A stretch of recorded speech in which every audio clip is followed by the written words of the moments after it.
Hi friends, నేను భూమి కొలతలు వీటిని ఎలా కన్వర్ట్ చేయాలనో ఈ వీడియో చేస్తున్నాను.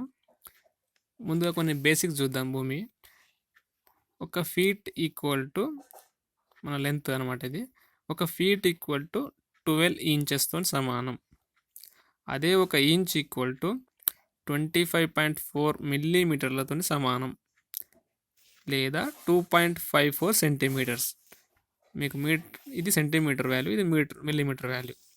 ఇప్పుడు ఒక ఫీట్ ఈక్వల్ టు 12 ఇంచెస్ కాబట్టి 12 ఇంటూ 25.4తో మల్టిప్లై చేస్తే వచ్చే వాల్యూ 304.8 మిల్లీమీటర్స్.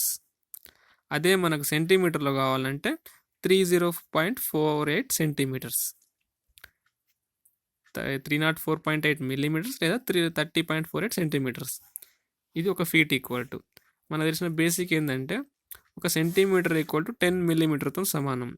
ఒక మీటర్ ఈక్వల్ టు 100 సెంటీమీటర్ లేదా 1000 మిల్లీమీటర్స్. ఇప్పుడు ఈ లెక్కన మన మీటర్ను ఇంచులు అంటే 1000/25.4తో చేస్తే మనకు వచ్చే వాల్యూ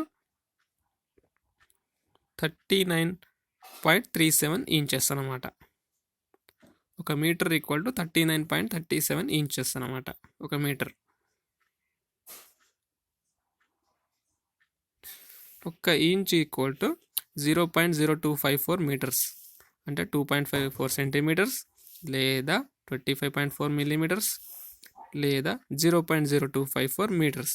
ఇప్పుడు ఒక ఫీటర్ వాల్యూ మనకు మీటర్లో కావాలంటే 12 ఇంటూ దీన్ని చేస్తే 12 ఇంటూ 0.0254 చేస్తే 0.3048 మీటర్స్.